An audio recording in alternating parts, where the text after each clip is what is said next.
नमस्कार साथियों, आप सभी का द मिश्रा क्लासेस में स्वागत है। आज हम जेपीएससी पेपर 4 का 15वां क्लास में उपस्थित हैं, जिसमें आज का हमारा जो टॉपिक है वह है विधायिका एवं सेवाओं में एससी और एसटी की सीटों के आरक्षण के संबंध में विशेष प्रावधान। ठीक है, क्या है? विधायिका एवं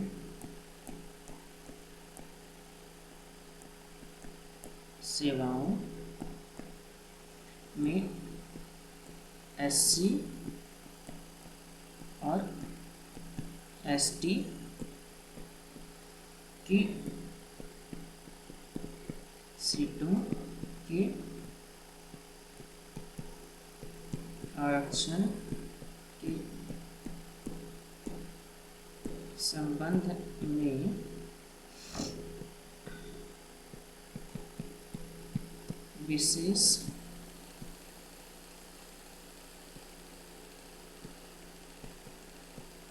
प्रावधान। ठीक है, तो हम लोग अब इसको पढ़ेंगे।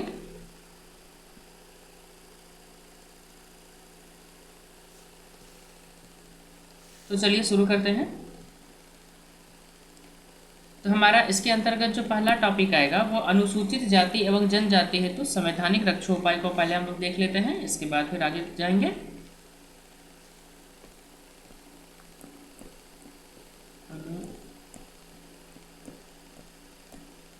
अनुसूचित जाति एवं जनजाति हेतु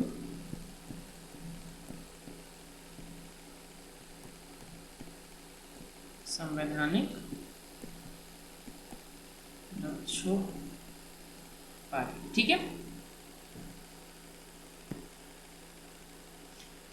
तो अनुसूचित जाति एवं जनजाति की संविधान में कोई स्पष्ट परिभाषा नहीं दिया गया है।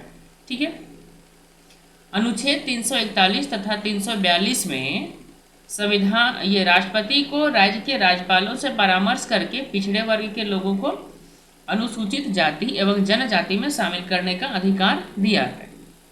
ठीक है, तो कौन सा अनुच्छेद है? एक 341 है और दूसरा 342। इसमें क्या कहा गया है कि राष्ट्रपति जो है इन दोनों अनुच्छेदों के अनुसार राष्ट्रपति संबंधित राज्य के राज्यपाल से परामर्श करके जो पिछड़े वर्ग के लोग हैं उन्हें अनुसूचित जाति एवं जनजाति में शामिल करने का उनको अधिकार दिया गया है। ठीक है, तो संविधान में इस वर्ग के लिए जो विशेष रक्षोपाय किए गए हैं, रक्षा के लिए जो उपाय किए गए हैं उसको हम एक एक करके पहले देख लेते हैं। ठीक है, तो सबसे पहला जो आपका है इसको हम लोग देखते हैं। तो जो अनुच्छेद 15(1) है, ठीक है, इसके तहत क्या है? तो धर्म, जाति, मूलवंश या लिंग या जन्म स्थान के या इनमें किसी भी एक आधार पर किसी प्रकार का कोई विभेदकारी यानी कि कह सकते हैं असमानता वाला कोई भी व्यवहार किसी के साथ नहीं करना है, ऐसा हमारा संविधान का अनुच्छेद 15(1) कहता है। ठीक है, तो राज्य किसी भी वर्ग के साथ कोई पक्षपात या नाइंसाफी नहीं कर सकता है। इस निषेधकारी विधान के अलावा जो है सो संविधान में अनुच्छेद 15(4) भी है। ठीक है, 15(4) जिसमें स्त्री और बालकों को सामाजिक शैक्षणिक दृष्टि से पिछड़े लोगों के लिए विशेष उपबंध करने की शक्ति राज्य को दिया गया है। ठीक है, समझ में आया? 15(1) में क्या है? कोई भी मतलब जाति, धर्म या फिर मूलवंश, लिंग या जन्म स्थान के आधार पर किसी के साथ कोई भेदभाव नहीं करेंगे। लेकिन वहीं 15(4) में लिखा गया है, यह बताया गया है कि स्त्रियों और बालकों के लिए तथा शैक्षणिक दृष्टि से जो पिछड़े वर्ग हैं उनके लिए विशेष प्रावधान कौन? राज्य कर सकता है। क्लियर है? इसके लिए राज्य को शक्ति दी गई है। इन दोनों निषेधात्मक विधानों के माध्यम से संविधान में अनुसूचित जाति एवं जनजाति के लोगों के आरक्षण और परिवर्धन की समुचित व्यवस्था की गई है। ठीक है, अनुच्छेद 15(4) में स्पष्ट कहा गया है कि इस खंड की कोई बात राज्य को इन वर्गों के लिए आपका विशेष प्रकार का कोई उपबंध करने से नहीं रोक सकता है। क्लियर है। अब इसके बाद हम लोग देखते हैं अनुच्छेद 19(5). ठीक है, तो अनुच्छेद 19(5) में क्या है, यह उपबंध अनुच्छेद 19(5) में उपबंधित है कि राज्य यह विधान बना सकता है कि अनुसूचित जाति या जनजाति के लोगों की संपत्ति कोई अन्य व्यक्ति आमतौर पर न खरीद सके और न खरीदे। तो राज्य द्वारा कोई भी विशेष प्रकार का कानून इसमें बनाया जा सकता है, जैसे कि हम लोग झारखंड में आप CNT और SPT एक्ट को देख सकते हैं इसमें। ठीक है, जिसके तहत अनुसूचित जनजाति या अनुसूचित जाति के जो भी लोग हैं उनके जमीन को कोई भी जनरल कास्ट के लोग नहीं खरीद सकते हैं। क्लियर है। अब इसके बाद जो है अनुच्छेद 335 को देखते हैं। ठीक है, तो अनुच्छेद 335 के अनुसार जो है सो लोक सेवा में नियुक्ति के समय अनुसूचित जाति या जनजाति के दावों पर पूरा ध्यान दिया जाएगा, बशर्ते इनमें प्रशासनिक दक्षता प्रभावित नहीं होती हो। ठीक है, मतलब एक हिसाब से कह सकते हैं आरक्षण वाला बात है। ठीक है, भारत का कोई भी लोक सेवा आयुक्त जो होता है, ठीक है, लोक सेवाओं की नियुक्ति में SC ST के भी जो दावेदार हैं उनको कंप्लीट कह सकते हैं, उनको उनके ऊपर ध्यान दिया जाएगा, लेकिन इसमें एक शर्त है कि किसी प्रकार का प्रशासनिक दक्षता जो हमारा प्रशासन में क्वालिटी होता है वो खराब ना हो। क्लियर है। चलिए, इसके बाद आपका आता है अनुच्छेद 339(1). ठीक है, तो अनुच्छेद 339(1) के अनुसार राष्ट्रपति भारत के राज्यों में के अनुसूचित क्षेत्रों के प्रशासन तथा अनुसूचित जनजाति के कल्याणार्थ प्रतिवेदन देने के लिए कभी भी एक आयोग की नियुक्ति कर सकता है। ठीक है, अनुच्छेद 339(2) के अनुसार सरकार किसी भी राज्य को अनुसूचित जाति के कल्याण के संबंध में किसी भी सीमा तक निर्देश दे सकता है। ठीक है, अनुच्छेद 39(1) में 339(1) में क्या है कि राष्ट्रपति भारत के राज्यों के अनुसूचित क्षेत्रों के प्रशासन के लिए या अनुसूचित जातियों के कल्याण करने के लिए प्रतिवेदन देने के लिए कोई कभी भी एक आयोग का नियुक्ति कर सकता है, एक कमेटी बना सकता है। ठीक है, वहीं आपका जो अनुच्छेद 339(2) कहता है वह भारत सरकार यानी कि केंद्र सरकार जो है वो कोई भी राज्य को अनुसूचित जाति के कल्याण के संबंध में कोई भी सीमा तक वो निर्देश दे सकता है। क्लियर है। इसके बाद हम लोग देखते हैं अनुच्छेद 275(1). 275(1). ठीक है, तो संविधान के अनुच्छेद 275(1) में कहा गया है कि अनुसूचित जाति या जनजाति के कल्याण हेतु जो भी योजनाएं बने उनके लिए केंद्र अपनी ओर से पर्याप्त सहायता वो देगा। क्लियर है। कोई भी किसी प्रकार का यदि योजना बनता है जिसमें आपका अनुसूचित जाति या जनजाति, हम SC ST कहते हैं, ठीक है, बहुत उसमें लंबा चला जाता है आपका, SC ST का कोई भी कल्याण के लिए कोई योजना बनाया जाता है तो उसमें आपका जो ये केंद्र सरकार है वो पर्याप्त सहायता देगा। ठीक है, तो संविधान में यह स्पष्ट निर्देश दिया गया है कि अनुच्छेद 164 की बिहार, मध्य प्रदेश तथा ओडिशा जो कि जनजाति बहुल प्रांत है में ऐसे मंत्री की नियुक्ति की जाएगी जो जनजातीय कल्याण का प्रभारी होगा। ठीक है, तो अनुच्छेद 164 में कहा गया है वैसे राज्य जहां पे कह सकते हैं जनजाति बहुल प्रांत, जहाँ पे बहुत ज़्यादा मात्रा में जनजातियों का निवास होता है, वहाँ पे स्पेशल एक मंत्री की नियुक्ति की जाती है जो जनजाति कल्याण का प्रभारी होता है। ठीक है, क्लियर है। इसके बाद यह मंत्री अनुसूचित जाति एवं अन्य पिछड़े वर्गों के कल्याण का प्रभारी भी हो सकता है। संविधान के निर्देशानुसार उपरोक्त राज्यों में कौन सा राज्य है, तो बिहार, मध्य प्रदेश, ओडिशा ठीक है, ये सब राज्य हैं। तो उपरोक्त राज्यों में ऐसे मंत्रियों की नियुक्ति की ही गई है। ठीक है, अन्य प्रांतों में भी इन वर्गों के कल्याणार्थ प्रभारी मंत्री की नियुक्ति की जा सकती है। ठीक है, उल्लेखनीय है कि बाद में बिहार को इससे छूट दे दी गई थी। ठीक है, बाद में बिहार को छूट दे दिया गया था। अब हम लोग देखते हैं अनुच्छेद 330, 332 और 334। 330,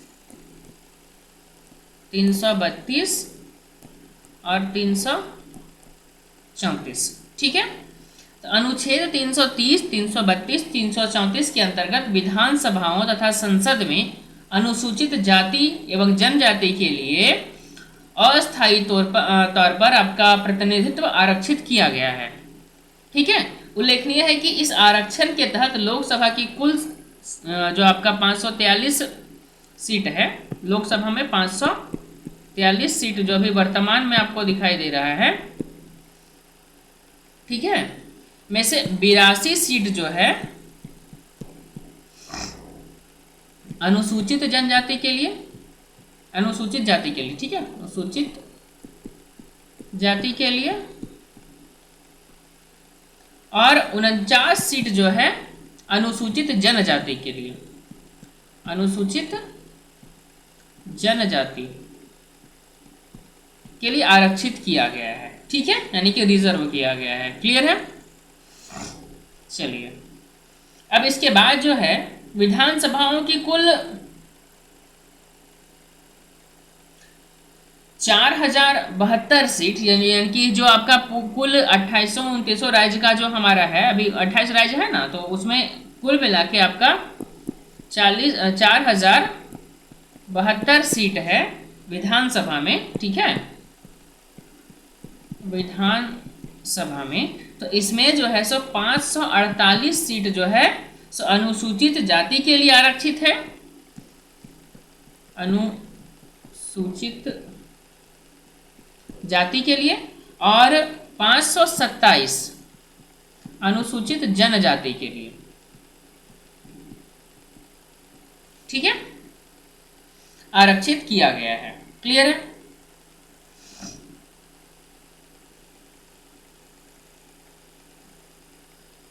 आ गया समझ में? ठीक है, इसके बाद आरक्षण का अवधि प्रति 10 वर्ष के लिए यह बढ़ाया जा सकता है। ठीक है, ये जो आरक्षण दिया गया है ये केवल 10 साल के लिए होता है, लेकिन समय समय पर 10 साल से आगे बढ़ा दिया जाता है। 10 साल कंप्लीट हुआ, फिर से लागू कर दिए, फिर अगला 10 साल तक हो गया, है ना, इस टाइप से। इसी में आपका है कि 8वां संविधान संशोधन अधिनियम 1959 द्वारा इसे 20 वर्ष कर दिया गया। फिर 23वें संविधान संशोधन 1969 द्वारा इसे 30 वर्ष के लिए विस्तारित कर दिया गया था। ठीक है, तो 8वां संविधान संशोधन में इसको, ये कब हुआ था? 1959 में। ठीक है, इसमें इसको 20 साल के लिए किया गया। फिर से 23वां संविधान संशोधन हुआ, उसमें इसको ये 1969 में, ठीक है, उस समय इसको 30 साल के लिए कर दिया गया। क्लियर है? इसके बाद फिर क्या होता है कि फिर से 45वां संविधान संशोधन होता है। ठीक है, 45वां संविधान संशोधन में ये अधिनियम को, ये आरक्षण का जो टाइम पीरियड है उसको 40 वर्ष कर दिया जाता है। फिर से 62वां संविधान संशोधन होता है और इसको 50 वर्ष कर देता है। ठीक है, और इसके बाद फिर से जब 79वां संविधान संशोधन 1999 में होता है तो इसको फिर से 60 वर्ष कर देता है। ठीक है, जो अभी 2020 तक है। अब हो सकता है कि फिर से इसको संविधान संशोधन करके और बढ़ा दे, क्या पता। ठीक है, चलिए अब देखते हैं आरक्षण और संवैधानिक प्रावधान क्या क्या है, इसको हम लोग थोड़ा देख लेते हैं। ठीक है,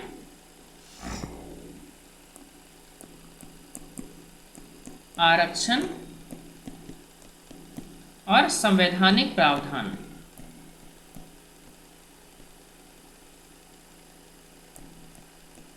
संवैधानिक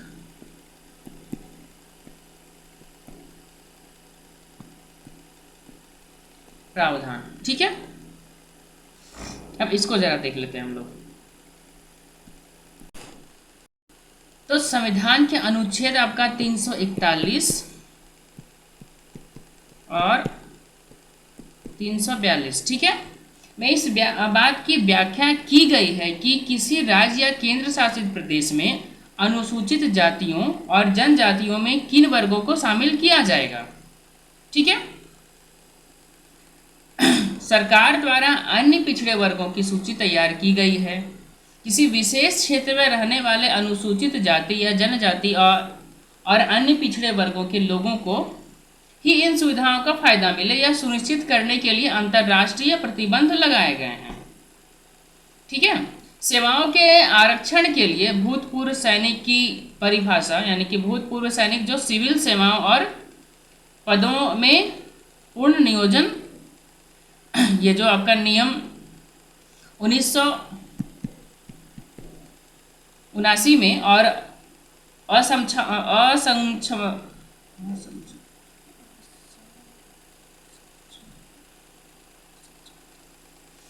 जो ऐसे व्यक्ति जो असक्षम हैं, ठीक है, वैसे व्यक्तियों के लिए आरक्षण की व्यवस्था जो है से की गई है। ठीक है, तो इसमें सबके लिए समान अवसर, अधिकारों का संरक्षण और पूर्ण भागीदारी सुनिश्चित किया गया है। ठीक है, तो आरक्षण की यह प्रणाली राष्ट्रीयकृत सार्वजनिक क्षेत्र के बैंकों सहित सार्वजनिक क्षेत्र के उपक्रम में भी अपनाई जा रही है। ठीक है, राज्य सरकारों ने भी अनुसूचित जातियों, अनुसूचित जनजाति एवं अन्य पिछड़ा वर्ग आदि के पदों में आरक्षण प्रदान किया है, लेकिन राज्य सरकार की सेवाओं में आरक्षण संबंधी राज्य सरकार के क्षेत्राधिकार में वो सब आता है। ठीक है, जो अभी आरक्षण देना है हमको वह राज्य सरकार के क्षेत्राधिकार में आएगा। ठीक है, अब हम लोग देखते हैं अनुसूचित जाति या अनुसूचित जनजाति आयोग।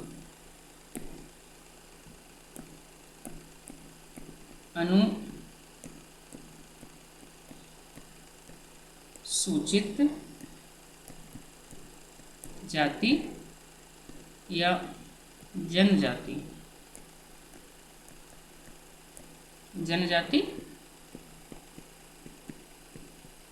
आयोग। ठीक है, तो ये संविधान के अनुच्छेद 338 के तहत है। ठीक है, तो संविधान के अनुच्छेद 338 में राज्य को अनुसूचित जाति और जनजाति के कल्याण कार्य के पर्यवेक्षण एवं सुझाव देने हेतु एक अनुसूचित जाति या जनजाति आयोग गठित करने का निर्देश दिया गया है। इसके तहत 1978 में एक आयोग की स्थापना की गई, जिसे 1990 में संविधान संशोधन द्वारा राष्ट्रीय अनुसूचित जाति एवं जनजाति आयोग की संज्ञा दी गई या फिर नाम दिया गया उसको। कब स्थापना कब हुआ? 1978 में, और 1990 में संविधान संशोधन करके उसका नाम में चेंजिंग किया गया। ठीक है, क्या नाम रखा गया? तो राष्ट्रीय अनुसूचित जाति एवं जनजाति आयोग। ठीक है, तो आयोग में एक अध्यक्ष, एक उपाध्यक्ष एवं 5 अन्य सदस्य होते हैं। ठीक है, अब उनका क्या क्या कार्य है वो आपको बताते हैं। ठीक है, मेन रूप से इसका जो कार्य है वह राष्ट्रपति तय करते हैं। ठीक है, एक एक करके इनका कार्यों को देख लेते हैं इन लोगों के। तो अनुसूचित जाति को या जनजाति को दिए गए संवैधानिक संरक्षणों के समुचित क्रियान्वयन की जांच पड़ताल करना है कि जो भी संरक्षण दिया गया है वो सही ढंग से कार्य कर रहा है कि नहीं। ठीक है, इसके बाद नागरिक अधिकार सुरक्षा अधिनियम के तहत इन बातों को या इन वर्गों को दी गई सुविधाओं को क्रियान्वयन की जांच करना है। साथ ही साथ इनके सामाजिक आर्थिक विकास से जुड़े जो भी योजनाओं का क्रियान्वयन हो रहा है उसकी जांच करना। ठीक है, लोक सेवाओं तथा शैक्षणिक संस्थाओं में इन वर्गों को दिए गए आरक्षण से जुड़ी समस्याओं का जांच पड़ताल करना। साथ ही साथ इन वर्गों की भूमि संबंधी समस्याओं की छानबीन करना। इन कार्यों से संबंधित रिपोर्ट प्रतिवर्ष राष्ट्रपति को देना तथा उसके साथ अपने सुझाव भी प्रस्तुत करना। क्लियर है? अब अनुसूचित जाति एवं जनजाति आयोग की कुछ विशिष्ट शक्तियां भी उन लोगों को दी गई हैं। कौन कौन से शक्ति हैं, तो इसको बताते हैं। सबसे पहले आयोग किसी भी व्यक्ति को बुलाकर उससे शपथ पूर्वक पूछताछ कर सकता है। ठीक है, कोई भी व्यक्ति को बुला के उसे शपथ दिला करके पूछताछ कर सकता है। ठीक है, वह किसी भी तरह के दस्तावेज का मांग कर सकता है। साथ ही साथ आयोग किसी भी व्यक्ति का गवाही भी ले सकता है। साथ ही साथ किसी भी कार्यालय या न्यायालय से किसी भी सार्वजनिक रिकॉर्ड की प्रति की मांग कर सकता है, कॉपी मांग सकता है उसका। ठीक है, वह उन सभी शक्तियों का प्रयोग कर सकता है जो राष्ट्रपति की ओर से उसे प्रदान की जाती है। क्लियर है। अब हम लोग देखते हैं अनुसूचित जाति राष्ट्रीय आयोग। ठीक है,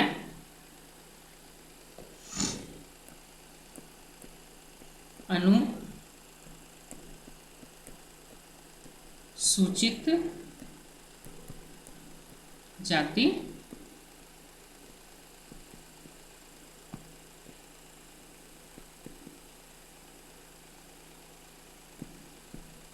राष्ट्रीय आयोग। अब इसको जरा देख लेते हैं हम लोग। ठीक है, तो मूलतः संविधान का अनुच्छेद 388 अनुसूचित जाति एवं जनजातीय के लिए एक विशेष अधिकारी की नियुक्ति का उपबंध करता है, जो अनुसूचित जाति एवं जनजातीय के संवैधानिक संरक्षण से संबंधित सभी मामलों का निरीक्षण करे तथा उससे या उनसे संबंधित प्रतिवेदन जो है सो राष्ट्रपति के समक्ष प्रस्तुत करे। ठीक है, उसे अनुसूचित जाति एवं जनजाति आयुक्त कहा जाएगा, जो वो सब कार्य को करेगा। ठीक है, तो 1978 में सरकार ने एक संकल्प के माध्यम से अनुसूचित जाति एवं जनजाति के लिए एक गैर संवैधानिक बहुसदस्यीय आयोग की स्थापना की। तथापि अनुसूचित जाति एवं जनजाति आयुक्त का कार्यालय भी अस्तित्व में रहा उस टाइम। ठीक है, फिर 1987 में सरकार ने एक अन्य संकल्प के माध्यम से आयुक्त के कार्यों में संशोधन किया तथा आयोग का नाम बदल के राष्ट्रीय अनुसूचित जाति एवं जनजाति आयोग कर दिया। ठीक है, 1990 में 65वें संविधान संशोधन अधिनियम के द्वारा अनुसूचित जाति एवं जनजातियों के लिए एक विशेष अधिकारी के स्थान पर एक उच्च स्तरीय बहुसदस्यीय राष्ट्रीय अनुसूचित जाति एवं जनजाति आयोग की स्थापना की गई। इस संवैधानिक आयोग ने अनुसूचित जाति एवं जनजाति आयुक्त के साथ ही 1987 में सरकार द्वारा स्थापित आयोग का स्थान ले लिया। फिर पुनः 2003 में 79वें संविधान संशोधन अधिनियम के द्वारा इस राष्ट्रीय आयोग को 2 भागों में विभाजित कर दिया तथा राष्ट्रीय अनुसूचित जाति आयोग ये अनुच्छेद 338 के अंतर्गत एवं अनुसूचित जनजाति आयोग नामक 2 नए आयोग बनाए गए। ठीक है, 2003 में वही जो आपको अभी बताया हम, ये अनुसूचित जाति या जनजाति आयोग जो है उसको बनाया गया अनुच्छेद 338 के तहत। ठीक है, इसके बाद 2003 में क्या होता है, जब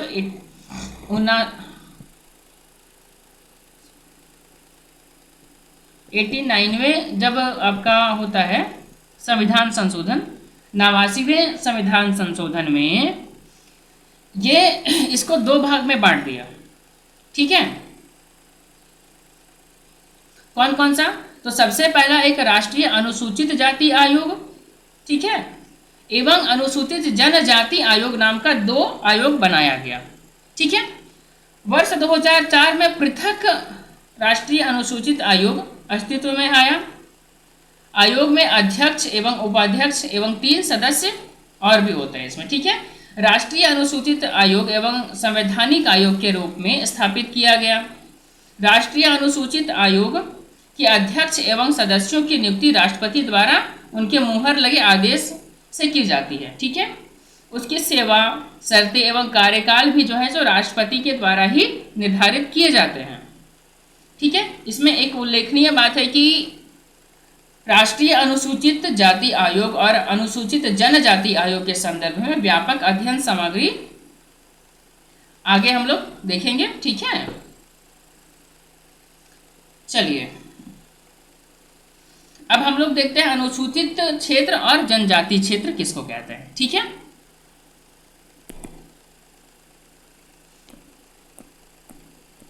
अनुसूचित क्षेत्र और जनजाति क्षेत्र।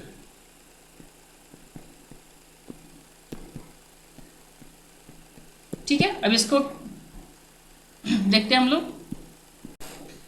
तो अन्य समुदायों से भिन्न अनुसूचित जातियां समुदाय में रहती है, इसीलिए उनके विकास और गतिविधियां चलाने के लिए क्षेत्रवार दृष्टिकोण अपना जो है सो दृष्टिकोण आसानी से अपनाया जा सकता है और उनके हित की रक्षा के लिए कानूनी प्रावधान किए जा सकते हैं। जो अनुसूचित जाति या जनजातियां होती हैं वो आमतौर पर जो है सो या जनजाति क्षेत्र जो होते हैं वो सामान्य जनजाति लोग मतलब सामान्य लोगों से भिन्न होते हैं। ठीक है, अलग जगह में पाए जाते हैं।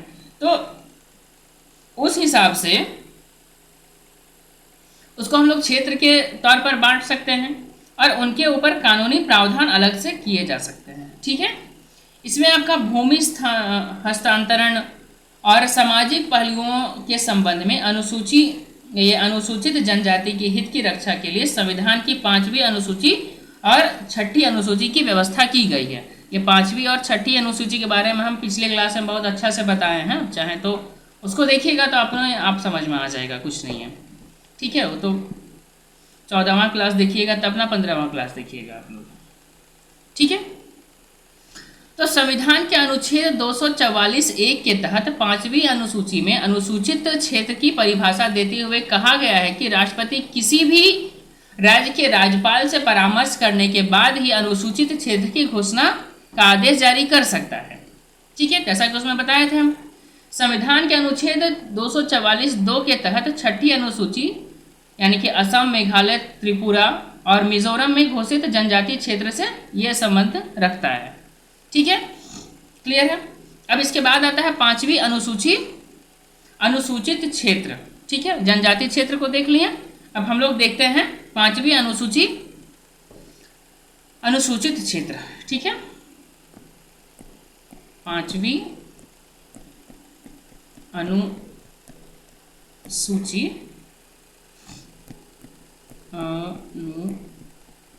अनुसूचित क्षेत्र। ठीक है, तो कौन कौन सा इसका ये 5वीं अनुसूची के अंतर्गत जो भी क्षेत्र की घोषणा किए जाएंगे उसमें क्या क्या मापदंड है उसको थोड़ा देख लेते हैं। तो जनजातीय संख्या क्या वहाँ पे बहुलकता होना चाहिए, बहुत ज़्यादा मात्रा में होना चाहिए, पहला। इसके बाद क्षेत्र का तर्क संगत आकार और सघनता होना चाहिए। साथ ही साथ व्यवहार प्रशासनिक सत्ता जैसे जिला, ब्लॉक या तालुका और पड़ोसी क्षेत्रों की तुलना में क्षेत्र की आर्थिक व पिछड़ापन होना चाहिए। ठीक है, राज्य के संदर्भ में अनुसूचित क्षेत्र का निर्धारण वहाँ का जो संबंध राज्यपाल की सहायता से यानी कि राज्यपाल की सलाह से राष्ट्रपति के द्वारा होता है। ठीक है, उनके आदेश के द्वारा होता है। और अनुसूचित क्षेत्रों में फेरबदल या फिर उनका क्षेत्र में बढ़ोतरी, कटौती या नए क्षेत्र शामिल करना, ठीक है, ये सब जो है सो आदेश को रद्द करने का भी यही तरीका है कि राज्यपाल से सबसे पहले बातचीत होगा, उसके बाद राष्ट्रपति आदेश देंगे तो कार्य होगा। क्लियर है। इसके बाद आता है आपका 6ठी अनुसूची जनजातीय क्षेत्र। इसको जरा देख लेते हैं फिर।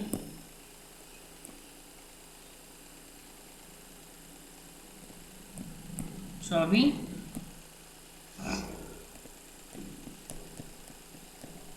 अनुसूची, ठीक है, जनजाति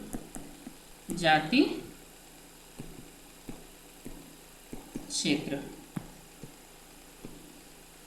ठीक है, तो यह जो है संविधान के अनुच्छेद 244 के 6ठी अनुसूची के अंतर्गत असम, मेघालय, त्रिपुरा और मिजोरम के जनजातीय इलाकों में स्वयंयत्त जिलों की पहचान की गई है। मतलब जहाँ पे वहाँ जिला का खुद जिला परिषद बना करके वहाँ पे शासन किया जाता है। ठीक है, पिछला क्लास में हम बता चुके हैं जिला परिषद में 30 सदस्य होते हैं, जिसमें से 6 जो है सो राज्यपाल के द्वारा मनोनयन किया जाता है, बाकी 26 जो 4 मनोनयन किया जाता है और 26 जो है सो आपका ये वयस्क मताधिकार के तौर पर चुना जाता है। ठीक है, क्लियर है। तो दूसरे शब्दों में कहा जा सकता है कि ऐसे क्षेत्र जहाँ 6ठी अनुसूची के प्रावधान लागू होते हैं वहाँ जनजातीय क्षेत्र के रूप में जाने जाते हैं। ठीक है, वहाँ पे स्वायत्त जिलों एवं स्वायत्त क्षेत्रों का प्रशासन जिला परिषद या क्षेत्र परिषद के माध्यम से चलाया जाता है। ठीक है, उक्त परिषदें निर्वाचन इकाइयाँ होती हैं, इन्हें कार्यकारी, विकासात्मक और वित्तीय दायित्व सौंपे गए हैं। ठीक है, इन्हें विधायी तथा प्रशासनिक अधिकार भी दिए गए हैं। आपको पता ही था, पिछला क्लास में बहुत विस्तार से बताए हैं, इसमें कुछ है नहीं बहुत बड़ा चीज़।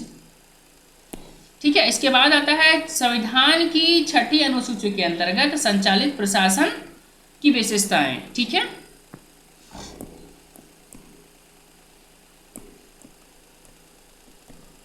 संविधान की 6ठी अनुसूची के अंतर्गत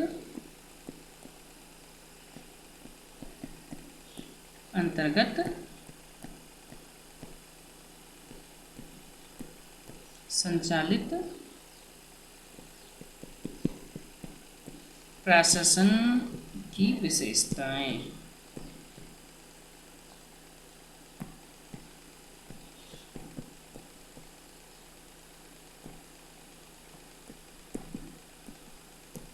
ठीक है, क्लियर है? तो क्या क्या इसमें विशेषताएं हैं एक एक करके सबको देख लेते हैं।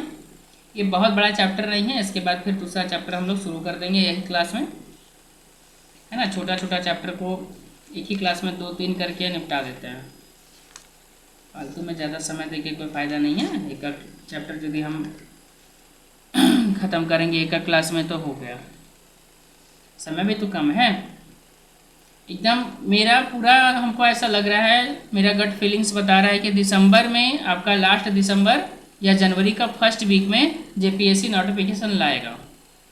ठीक है, तब तक अपना तैयारी को मजबूत कर लेना ही फायदेमंद होगा। ठीक है, चलिए तो शुरू करते हैं। असम, मेघालय, त्रिपुरा एवं मिजोरम के जनजातीय क्षेत्रों में स्वशासी जिलों का गठन किया गया है, लेकिन वे संबंधित राज्य के कार्यकारी प्राधिकार से बाहर नहीं होते हैं। ठीक है, राज्यपाल को स्वशासी जिलों को स्थापित करने या पुनर्स्थापित करने के लिए अधिकार दिए गए हैं। अतः राज्यपाल इनके क्षेत्र को बढ़ा भी सकता है, घटा भी सकता है, नाम में परिवर्तन भी कर सकता है या सीमाएं भी निर्धारित कर सकता है। क्लियर है? ये सारा बात हम पिछला क्लास में बता चुके हैं, यदि दिमाग में घुसा होगा तो फिर समझने में कोई दिक्कत ही नहीं है। ठीक है, अगर स्वशासी जिले में विभिन्न जातियां हैं तो राज्यपाल जिले को विभिन्न स्वशासी प्रदेशों में विभाजित कर सकता है। प्रत्येक स्वशासी जिले के लिए एक जिला परिषद होगी जो 30 सदस्यों से मिलकर बनेगी, जिनमें राज्यपाल द्वारा 4 सदस्य नामित किए जाते हैं, बाकी शेष जो है सो 26 सदस्य वो वयस्क मताधिकार के आधार पर निर्वाचित किए जाते हैं, है ना। निर्वाचन सदस्यों का कार्यकाल 5 वर्षों तक होता है, बशर्ते परिषद को पहले विघटित ना कर दिया जाए, और मनोनीत सदस्य जो है सो राज्यपाल के हिसाब से कार्य करते हैं। मतलब जितना दिन चाहे राज्यपाल उतना दिन तो उसको पद पे बैठा के रख सकता है। क्लियर है? इसके बाद जिला व प्रादेशिक परिषद को अपने अधीन क्षेत्रों के लिए विधि बनाने की शक्ति है। वे भूमि, नहर या जल सारणी के सदस्यों के बीच भूमि के हस्तांतरण को निषेध या सीमित कर सकती है। अनुसूचित जनजातियों के सदस्यों द्वारा उनके बीच भूमि आवंटन को नियंत्रित किया जा सकता है, और अनुसूचित जातियों के ही संदर्भ में साहूकार के ब्याज को भी निर्धारित या नियंत्रित किया जा सकता है, परंतु इस तरह की कार्रवाई के लिए जो है सो राष्ट्रपति की स्वीकृति आवश्यक होती है। क्लियर है? अब इसके बाद आता है राष्ट्रीय अनुसूचित जनजाति आयोग के गठन का प्रावधान क्या है, इसको देखते हैं। ठीक है,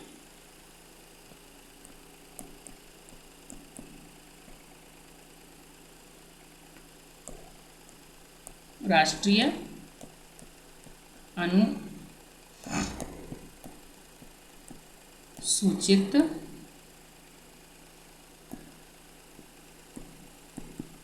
जनजाति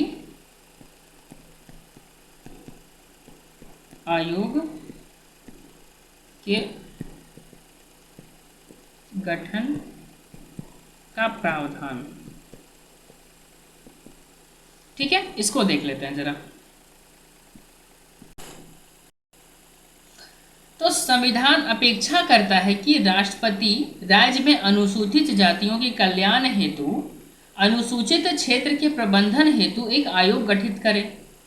ठीक है, वह इस तरह के आयोग का गठन कभी भी कर सकता है बशर्ते संविधान की शुरुआत को कम से कम 10 वर्ष हो गए हों।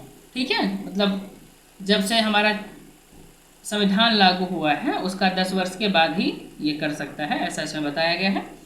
साथ ही साथ इस प्रकार आयोग का गठन 1960 में हुआ, जिसकी अध्यक्षता जो है सो UN ढेबर ने की और 1961 में अपनी रिपोर्ट पेश की। करीब 4 दशक बाद दूसरे आयोग का गठन 2002 में दिलीप सिंह भूरिया की अध्यक्षता में किया गया। ठीक है, 1990 में अनुसूचित जाति और अनुसूचित जनजाति के लिए एक संयुक्त आयोग संवैधानिक संस्था के रूप में गठित की गई। ठीक है, अनुसूचित जाति व अनुसूचित जनजाति के लिए आयोग का विभाजन करके अनुसूचित जाति के लिए एक पृथक राष्ट्रीय आयोग के गठन का प्रावधान आपको बताए थे हम अभी कुछ देर पहले ही। 89वें संविधान संशोधन अधिनियम 2003 के द्वारा किया गया। इस अधिनियम के द्वारा अनुसूचित जाति के लिए एक संवैधानिक संस्था की व्यवस्था की गई जो अनुसूचित जनजाति के लिए संविधान द्वारा उपलब्ध कराई गई सुरक्षा पर ये कह सकते हैं निगरानी रखता है और उसके कल्याण से संबंधित मुद्दों का समीक्षा करता है। किसके पास? राष्ट्रपति के पास। ठीक है, 1990 के 65वें संविधान संशोधन अधिनियम के द्वारा अनुसूचित जाति एवं जनजाति के लिए एक राष्ट्रीय अनुसूचित जाति एवं जनजाति आयोग की स्थापना की गई। संविधान के अनुच्छेद 338 के द्वारा इस आयोग की स्थापना अनुसूचित जाति एवं जनजाति को संविधान या अन्य विधियों के अंतर्गत संरक्षण प्रदान करने के उद्देश्य से हुआ था। ठीक है, अब इसके बाद हम लोग देखते हैं अनुसूचित जाति एवं कल्याण मंत्रालय। ठीक है,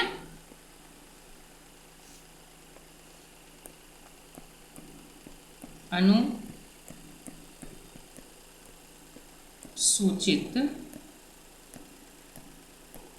जनजाति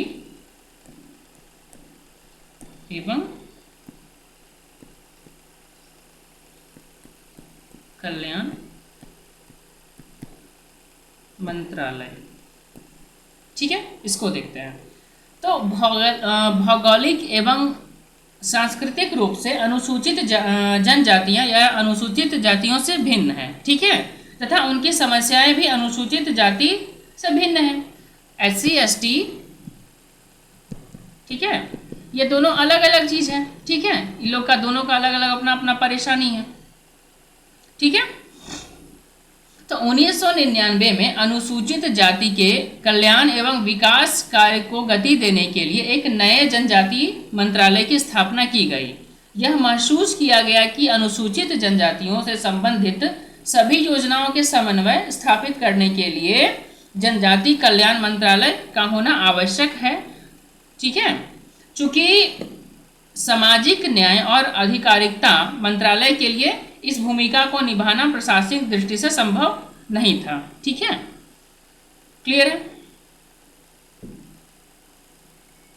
अब इसके बाद आता है जनजातियों को अनुसूचित श्रेणी में शामिल करना और हटाना, उसका क्या प्रावधान है, इसको हम लोग जरा देख लेते हैं। ठीक है,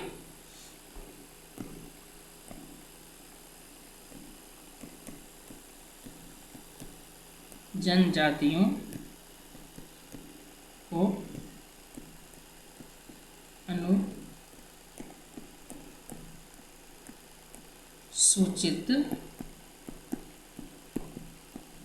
श्रेणी में शामिल करना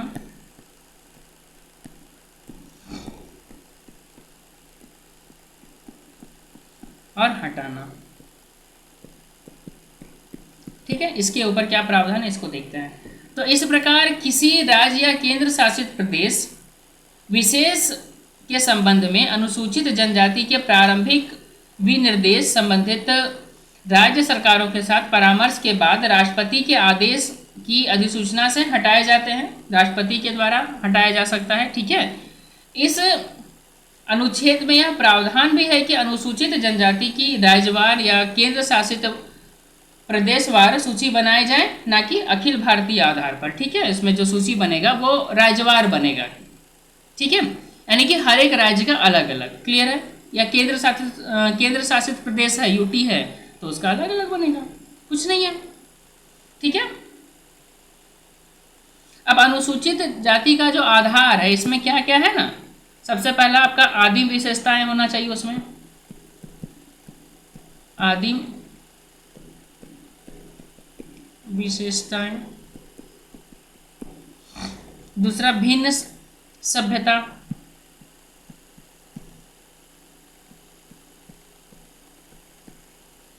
इसके बाद सार्वजनिक संपर्क से बचना। ये सब आपका जनजाति होने का जो क्राइटेरिया है, अहर्ताएं हैं, वो सब है। ठीक है,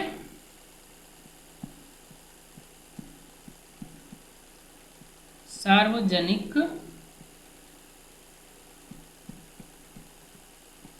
संपर्क से बचना।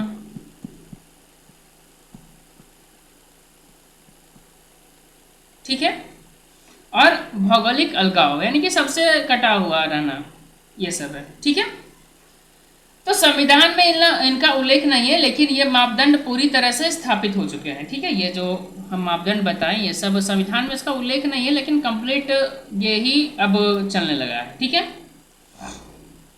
इसमें 1931 की जनगणना की परिभाषाओं और प्रथम पिछड़ा वर्ग आयोग, यानी कि जो कालेकर समिति जो आपको पढ़ाए थे पिछले क्लास में, ठीक है, जो 1955 में आया था, अनुसूचित जाति या अनुसूचित जनजाति सूचियों के संबंध में संबंधित परामर्श समिति, यानी कि एक और समिति बना गया, लोकूर समिति 1965, और अनुसूचित जाति एवं अनुसूचित जनजाति आदेश यानी कि संशोधन विधेयक 1967 पर संसद की समिति, चंदा समिति 1969 की रिपोर्ट को ध्यान में रखा गया है। ठीक है, भारत के संविधान के अनुच्छेद 342 के अंतर्गत 700 से अधिक, ठीक है, इनमें से कई एक से अधिक राज्यों में है, जनजातियों को अधिसूचित किया गया है। वे देश के विभिन्न राज्यों और केंद्र शासित प्रदेशों में फैली है। उल्लेखनीय है कि हरियाणा, पंजाब और केंद्र शासित प्रदेशों यानी कि चंडीगढ़, दिल्ली, उसके बाद पुडुचेरी हो गया, में किसी भी समुदाय को अनुसूचित जनजाति निर्दिष्ट वहाँ पे नहीं किया गया है। ठीक है, इन राज्यों में। इसके बाद आता है आपका जनजाति का दर्जा सुनिश्चित करना। ठीक है, कैसे कोई जनजाति का दर्जा हम लोग सुनिश्चित करेंगे उसको देखते हैं। ठीक है,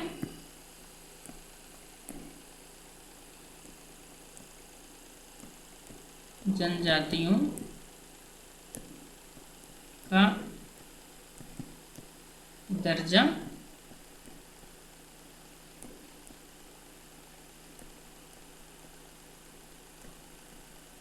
सुनिश्चित करना, इसको देख लेते हैं।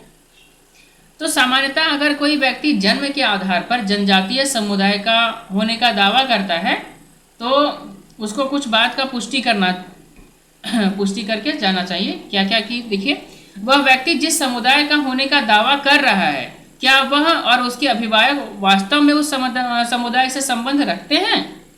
ठीक है, उसके बाद क्या वह समुदाय संबंधित राज्य के संदर्भ में अनुसूचित जातियों को निर्दिष्ट करने वाले राष्ट्रपति के आदेश में शामिल है। निर्दिष्ट मतलब शामिल करने वाला। ठीक है, क्लियर है। क्या वह व्यक्ति उस राज्य और उस राज्य के तहत उस क्षेत्र से संबंध रखता है जहां उस समुदाय को अनुसूचित किया गया है।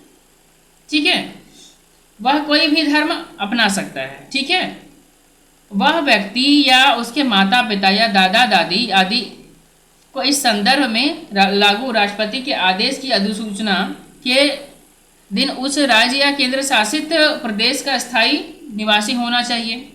साथ ही साथ अगर किसी व्यक्ति को जनजाति, उसके माता पिता या दादा दादी आदि को इस संदर्भ में लागू राष्ट्रपति के आदेश की अधिसूचना के दिन उस केंद्र शासित या राज्य प्रदेश का स्थायी निवासी होना चाहिए। मतलब जिस दिन राष्ट्रपति यह घोषणा करेंगे कि कोई फलाना राज्य या फिर कोई खास क्षेत्र जो जनजातीय क्षेत्र घोषित किया जाता है, तो उस समय तक वहाँ का स्थायी निवासी होना अनिवार्य हो जाता है।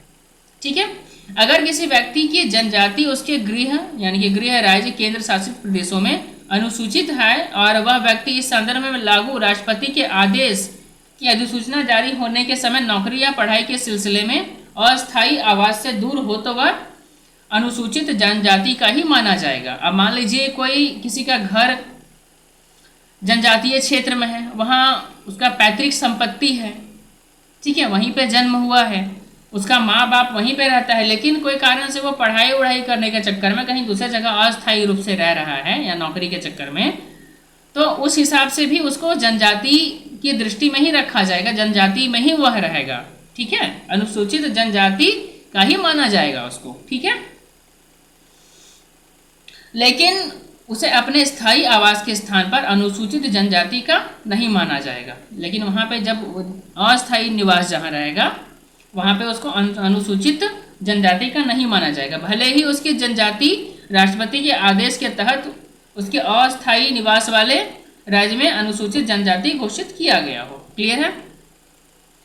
लेकिन उसे अपने अस्थायी आवास के स्थान पर अनुसूचित जनजाति का नहीं माना जाएगा, भले ही उसकी ये जो मतलब जहाँ पे वो फिलहाल रह रहा है जरूरी नहीं कि उसको वहाँ पे जनजाति का ही दर्जा मिलेगा। ठीक है, अगर किसी व्यक्ति का जन्म इस संदर्भ में राष्ट्रपति की अधिसूचना जारी होने के बाद हुआ है, तो अनुसूचित जनजाति के दर्जे के प्रयोजन के लिए उसका आवास स्थान राष्ट्रपति के आदेश की अधिसूचना के समय उसके माता पिता का स्थायी आवास होगा। यह लक्षद्वीप की अनुसूचित जनजाति पर लागू नहीं होता, जिनके लिए अनुसूचित जनजाति के दर्जे की पात्रता के लिए केंद्र प्रशासित राज्य में या प्रदेश में जन्म लेना जरूरी है। ठीक है, कोई दिक्कत नहीं है। इसमें यही कहा गया है कि मान लीजिए कि कोई राष्ट्रपति जब तक वहाँ पे अधिसूचित कर देता है कि फलाना राज्य या फिर फलाना क्षेत्र जनजातीय क्षेत्र है, उसके बाद किसी का जन्म होता है, तो उसका माँ बाप तो वहाँ पे पहले से स्थायी निवासी का होना आवश्यक हो जाता है माँ बाप का। ठीक है, तभी उसको माना जाएगा। अब इसके बाद आता है अनुसूचित जनजाति प्रमाण पत्र जारी करना। ठीक है, अनुसूचित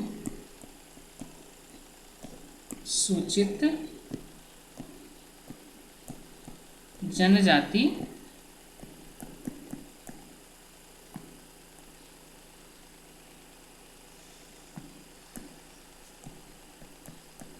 प्रमाण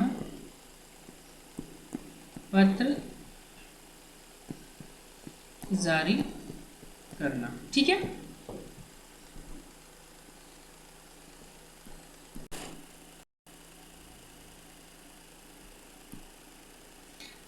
तो अनुसूचित जनजाति निर्धारक प्रमाण पत्र जो है वह अनुसूचित जाति के लोग किस किस अधिकारी से ले सकते हैं।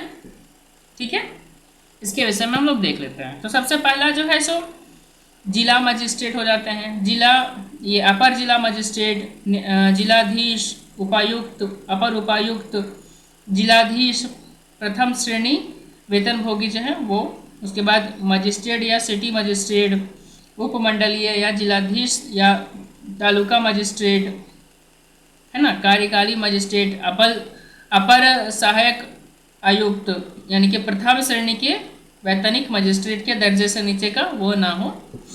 ठीक है, उसके बाद मुख्य महाप्रांतीय मजिस्ट्रेट या अपर मुख्य महाप्रांतीय मजिस्ट्रेट, मजिस्ट्रेट महाप्रांतीय मजिस्ट्रेट कुछ भी कह सकते हैं। इसके बाद आपका राजस्व अधिकारी जो तहसीलदार के दर्जे से कम ना हो। ठीक है, उम्मीदवार और उसका परिवार आमतौर पर जिस क्षेत्र में रहता है वहाँ का उपमंडलीय अधिकारी। ठीक है, इसके बाद प्रशासक या प्रशासक विकास पदाधिकारी का सचिव। ठीक है, यह आपका केवल लक्षद्वीप समूह में है। अगर कोई अधिकारी बिना उचित सत्यापन के लापरवाही से अनुसूचित जनजाति प्रमाण पत्र जारी करता है तो उसके विरुद्ध भारतीय दंड संहिता के संबंधित प्रावधानों के तहत कार्रवाई की जाएगी। यह कार्रवाई उन अनुशासनात्मक नियमों के तहत होने वाली कार्रवाई के अतिरिक्त होगी जिसके दायरे में वो आते हैं। ठीक है। तो अनुसूचित जनजाति के उन व्यक्तियों को रोजगार और शिक्षा आदि के उद्देश्य से एक राज्य से दूसरे राज्य में आए हैं, उन्हें अपने मूल राज्य से अनुसूचित जाति या जनजाति प्रमाण पत्र हासिल करने में काफ़ी मुश्किलें आती है। ठीक है। जो दूसरे राज्य से कोई दूसरे राज्य में आके बैठे हुए हैं, ठीक है, उन लोगों को जिस राज्य में तत्काल भी वर्तमान में निवास कर रहे हैं वहाँ पे जाति प्रमाण पत्र हासिल करने में बहुत मुश्किल होती है। तो इस कठिनाई को दूर करने की दिशा में यह निर्णय लिया गया है कि राज्य सरकार व केंद्र शासित प्रशासन का निर्धारित अधिकारी ऐसे व्यक्ति अपने माता पिता को उसके मूल राज्य से निर्धारित अधिकारी द्वारा जारी प्रमाण पत्र हाजिर करने पर जमा करने पर अनुसूचित जनजाति प्रमाण पत्र जो है सो वो जारी कर सकता है। मतलब यदि उसके माता पिता को कोई भी संबंधित राज्य, जिस राज्य से वो संबंध रखता है, वहाँ से उसको यदि जाति प्रमाण पत्र प्राप्त है और वह यदि कोई दूसरे राज्य में दिखाता है या फिर देता है संबंधित अधिकारी को, तो वह प्रमाण पत्र जारी कर सकता है। ठीक है। यदि अधिकारी को लगता है कि प्रमाण पत्र जारी करने से पहले विस्तृत जांच जरूरी है तो वह जांच के बाद ही प्रमाण पत्र जारी कर सकता है। ठीक है। प्रमाण पत्र इस आधार के बिना जारी किया जाएगा कि संबंधित जाति उस राज्य या केंद्र शासित प्रदेश में अनुसूचित है या नहीं जहां वह व्यक्ति प्रवास के लिए आया है। ठीक है। क्लियर है। मतलब आप जिस राज्य में रहते थे, जो आपका मूल राज्य है, वहाँ पे किसी जाति को यदि जनजाति या कोई भी SC/ST का दर्जा आपको दिया गया है और वही जाति कोई जिस राज्य में आप दूसरे राज्य में आके रह रहे हैं वहाँ पे नहीं है, तो आपको फिर नहीं बनेगा आपका। ठीक है, ऐसा प्रावधान है। चलिए इसके बाद हम लोग देखते हैं अनुसूचित जनजाति वितरण। ठीक है। अनुसूचित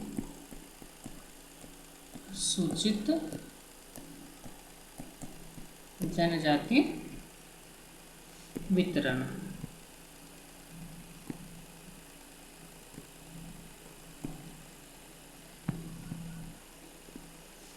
ठीक है। तो जनजातीय समुदाय देश के कुल क्षेत्र के लगभग 15% भाग में फैला हुआ है। ठीक है।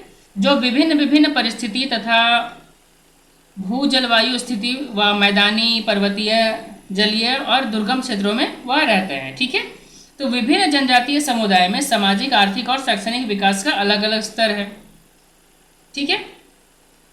तो देश में जनजातीय बहुल राज्य जहां कुल आबादी 50% से अधिक आबादी अनुसूचित जाति की है, जैसे कि अरुणाचल प्रदेश हो गया, मेघालय हो गया, मिजोरम हो गया या नागालैंड हो गया, और साथ ही साथ आपका यूटी जो है आपका केंद्र शासित में दादर नगर हवेली तथा लक्षद्वीप, ये सब जो हैं ये जनसंख्या की दृष्टि से अनुसूचित जनजाति के बीच तुलना की जाए तो अनुसूचित जनजाति की आधी आबादी से भी अधिक आबादी जो है सो मध्य प्रदेश, छत्तीसगढ़, महाराष्ट्र, उड़ीसा, झारखंड और गुजरात में रहता है।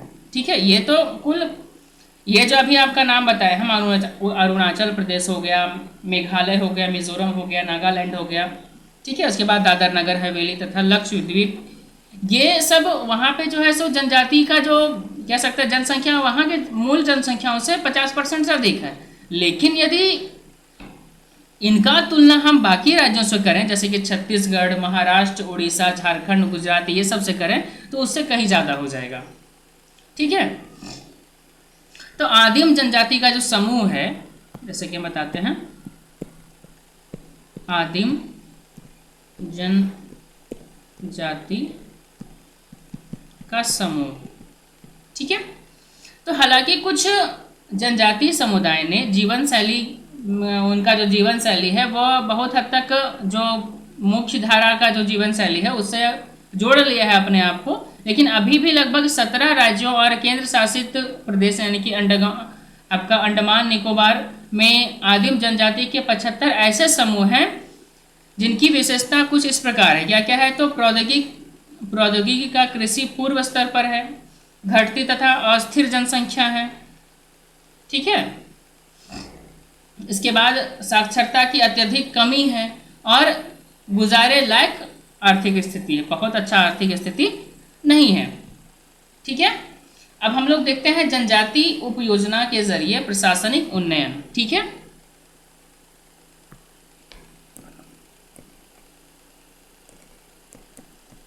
जनजाति उपयोजना के जरिए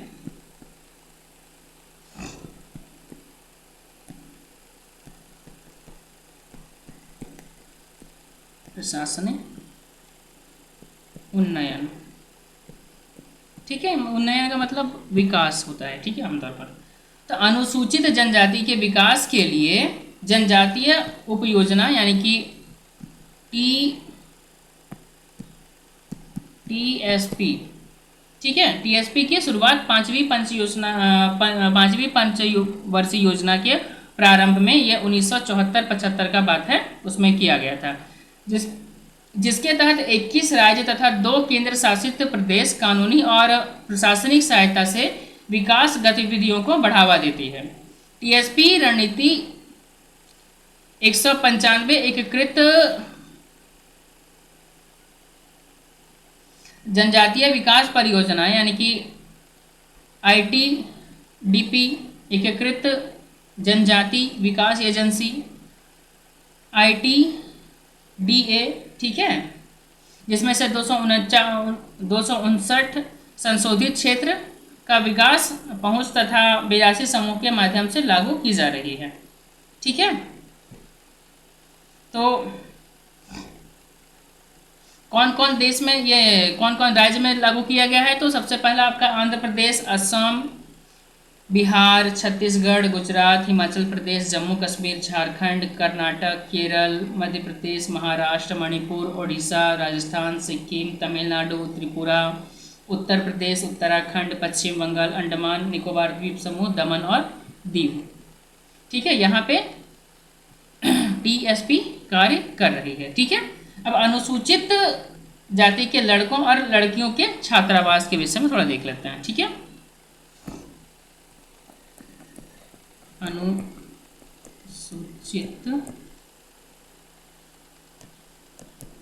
जाति के लड़कों और लड़कियों के छात्रावास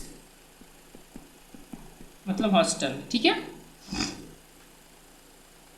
तो इस योजना का उद्देश्य अनुसूचित जाति के लड़कों और लड़कियों को छात्रावास मुहैया कराना है। ठीक है। जो माध्यमिक या उच्च स्तर माध्यमिक स्कूल, कॉलेज और विश्वविद्यालय में पढ़ रहे हैं, छात्रावास के निर्माण के लिए वित्तीय सहायता दी गई है। ठीक है। छात्रावास के रखरखाव, विद्यार्थियों के रहने और खाने की व्यवस्था की जिम्मेदारी संबंधित राज्य या संघ शासित प्रदेशों की है। ठीक है। इस योजना में राज्य सरकारों को 50:50 के बराबर हिस्सेदारी पर केंद्र सरकार से सहायता मिलती है। मान लीजिए दीदी उसमें 100 रुपया खर्चा हो रहा है तो 50% जो है 50 रुपया आपका केंद्र सरकार लगाएगी और 50 रुपया कोई भी आपका राज्य सरकार लगाएगी। ठीक है, क्लियर है। तो संघ शासित प्रदेश को 100% और केंद्रीय विद्यालय को 90% सहायता मिलती है, जबकि विश्वविद्यालय को 45% तक की सहायता मिलती है। एनजीओ को उसके वर्तमान छात्रावास के विस्तार हेतु उसके राज्य या केंद्र शासित राज्यों से 45-45-10 के आधार पर सहायता मिलती है। ठीक है, क्लियर है। अब इसके बाद आता है राष्ट्रीय अनुसूचित जाति विकास निगम।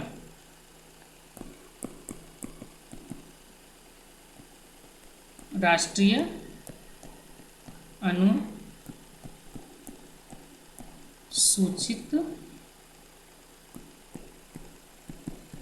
विकास निगम। ठीक है, तो राष्ट्रीय अनुसूचित जाति वित्त और विकास नियम यानी कि इसको NSFD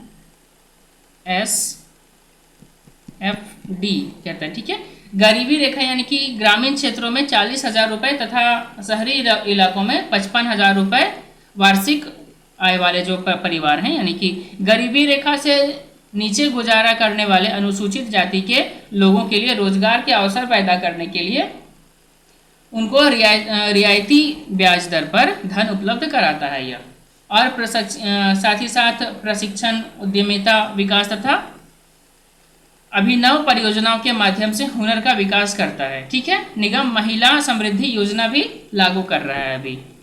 क्लियर है। इसके बाद राष्ट्रीय सफाई कर्मचारी वित्त एवं विकास निगम आता है। राष्ट्रीय सफाई कर्मचारी वित्त एवं विकास निगम। ठीक है, तो राष्ट्रीय सफाई कर्मचारी वित्त एवं विकास निगम सफाई कर्मचारियों की आमदनी बढ़ाने के लिए एक परियोजना है। ठीक है, इनमें भी जो है सो रियायती दर पर ब्याज ऋण उपलब्ध करवाया जाता है। ठीक है, इसमें भी निगम महिला समृद्धि योजना का कार्य चल रहा है। ठीक है, साथ ही साथ राज्य अनुसूचित जाति विकास निगम को देख लेते हैं। राज्य अनुसूचित जाति विकास निगम। ठीक है, तो राष्ट्रीय अनुसूचित या अनुसूचित जाति विकास निगम 26 राज्यों और केंद्र शासित प्रदेशों में काम कर रहे हैं। इन निगमों में 39% जो पूंजी है केंद्र सरकार की तरफ से दी जाती है और 51% जो है सो राज्य सरकार की तरफ से दी जाती है। ठीक है, इसके बाद अनुसूचित जातियों के लिए काम करने वाले स्वयंसेवी संगठन के विषय में देख लेते हैं।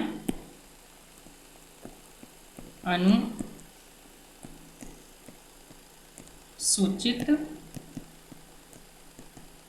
जातियों के लिए काम करने वाले स्वयंसेवी संगठन। ठीक है, तो इस योजना को उद्देश्य जो है, इस योजना का जो उद्देश्य है अनुसूचित जातियों के सामाजिक आर्थिक विकास की प्रक्रिया में सक्षम और भरोसेमंद स्वयंसेवी संगठनों की सेवाओं का लाभ उठाना है। ठीक है, इस योजना के अंतर्गत प्रत्येक परियोजना का लागत 90% तक सहायता अनुदान स्वयंसेवी संगठनों को दिया जाता है। साथ ही साथ विकास परियोजनाओं यानी कि पूर्व प्राथमिक शिक्षा सहित सामान्य तकनीकी व्यावसायिक शिक्षा, औषधालय और आय के अवसर पैदा करने वाली गतिविधि से यह संबंध हो सकती है इनका। ठीक है, इसके बाद है वनों पर जनजातीय के अधिकार की मान्यता। ठीक है, वनों पर जनजाति या जनजातियों के अधिकार की मान्यता। ठीक है, तो अनुसूचित जनजाति और अन्य पारंपरिक वन्य निवासी यानी कि वन अधिकार को मान्यता। ये अधिनियम 2006 के तहत वनों में रहने वाले अनुसूचित जनजाति और अन्य वन निवासियों को वन पर अधिकार की मान्यता दी गई है। ये लोग पीढ़ियों से इन वनों में रह रहे हैं या रह रहे थे, लेकिन औपनिवेशिक काल के दौरान वनों पर इनके अधिकार को समाप्त कर दिया गया था। यह अधिनियम 31 दिसंबर 2007 को अधिसूचित किया गया। इस अधिनियम को 1 जनवरी 2008 को नामांकित किया गया। इसके तहत राज्य सरकारों द्वारा जिला स्तरीय समिति और राज्य स्तर की निगरानी समिति का गठन किया गया। इसके तहत राज्य सरकारों द्वारा जिला स्तरीय समिति और राज्य स्तरीय समिति यानी कि निगरानी समिति का गठन किया गया। ठीक है, इसके बाद आपका आता है राष्ट्रीय जनजाति नीति। राष्ट्रीय जनजाति नीति। ठीक है, तो जनजाति कार्य मंत्रालय ने राष्ट्रीय जनजाति नीति का मसौदा तैयार किया है, जिनमें जनजातीय भूमि के हस्तांतरण, जनजातीय वर्ण अंतरण संबंध विस्थापन, पुनर्वास और पुनर्स्थापन, मानव विकास सूचकांक में वृद्धि, महत्वपूर्ण बुनियादी ढांचे का निर्माण, हिंसा का प्रगटीकरण, विशेष रूप से कमजोर जनजातीय समूहों का संरक्षण और विकास, जनजातीय उपयोजना नीति स्वीकार किया जाना, आधिकारिकता, लिंग की समानता, उसके बाद स्वयंसेवी संगठनों की सहायता को सूचीबद्ध करना, ठीक है, जनजातीय संस्कृति और परंपरागत कानून, जनजातियों को अधिसूचित करना और अनुसूचित या अनुसूची से बाहर निकालने आदि ये इसमें शामिल है, ठीक है। तो केंद्र सरकार ने राष्ट्रीय आदिवासी नीति का प्रारूप 21 जुलाई 2006 को जारी किया था। इस नए प्रारूप में सरकार ने आदिवासियों से जुड़े 23 विषय पर ध्यान केंद्रित किया है, ठीक है। आदिवासियों की जमीन छीनने, उसके विस्थापन, पुनर्वास, शिक्षा, स्वास्थ्य, सफाई, राज्यों के पैसे या पैसा कानून को केंद्र के कानून के समान बनाना, ठीक है, लैंगिक भेदभाव को दूर करना, उसकी संस्कृति का संरक्षण करने, उन पर अनुसंधान करने आदि पर बल दिया जा रहा है, ठीक है। इसके बाद यह नीति आदिवासियों के हित से जुड़े संविधान के अनुच्छेद में अंतर्निहित अधिकारों के उद्देश्य के आधार पर ही तैयार किया गया है, ठीक है। इसके बाद स्वैच्छिक संगठनों को अनुदान, जो खुद के इच्छा से बने हैं, स्वेच्छा से, ठीक है। स्वैच्छिक संगठनों को अनुदान, ठीक है। तो इस योजना का उद्देश्य स्वैच्छिक संगठनों के प्रयास से सरकार की कल्याण योजनाओं की पहुंच को बढ़ाना और शिक्षा, स्वास्थ्य, पेयजल, एग्रो हॉर्टिकल्चर उत्पादन, सामाजिक सुरक्षा दायरे आदि के क्षेत्र में जनजातीय इलाकों में सेवा के अंतर को कम करना और जनजातियों को सर्वांगीण विकास और सामाजिक आर्थिक उन्नयन के लिए अनुकूल वातावरण उपलब्ध कराना है। यह अनुदान 90% तक होता है, ठीक है। अब इसके बाद आपका आता है जनजातीय योजना के वित्तीय स्रोत, ठीक है।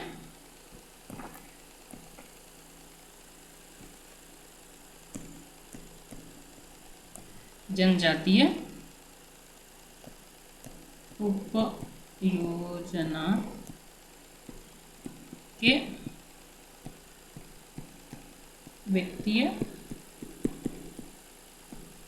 स्रोत, ठीक है। तो जनजातीय उपयोजना के लिए धनराशि राज्य का योजना व्यय केंद्रीय मंत्रालय के तहत केंद्रीय योजनाओं या विशेष केंद्रीय सहायता तथा संविधान की धारा 275(1) के पहले उपबंध के तहत जनजातीय मामलों में मंत्रालय से राज्यों को अनुदान संस्थागत वित्त द्वारा की जाती है। क्लियर है? चलिए अब इसके बाद आपका आता है राष्ट्रीय अनुसूचित जनजाति वित्तीय विकास निगम।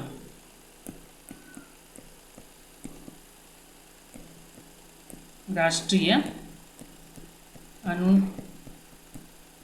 अनुसूचित जनजाति वित्तीय विकास निगम, ठीक है। तो सरकार ने अप्रैल 2001 में राष्ट्रीय अनुसूचित जनजाति विकास निगम का गठन किया, ठीक है। इसे राष्ट्रीय अनुसूचित जनजाति एवं अनुसूचित जनजाति विकास वित्तीय विकास निगम से अलग करके एक सरकारी प्रतिष्ठान की तरह बनाया गया है। निगम प्रति इकाई 10 लाख रुपए तक की लागत वाली अर्ध आयवर्धक योजनाओं के लिए अनुसूचित जनजातियों को रियायती दर पर वित्तीय सहायता उपलब्ध करवाता है। क्लियर है? चलिए, तो यह चैप्टर हो गया आपका खत्म। अब मिलते हैं नेक्स्ट क्लास में, तब तक के लिए धन्यवाद।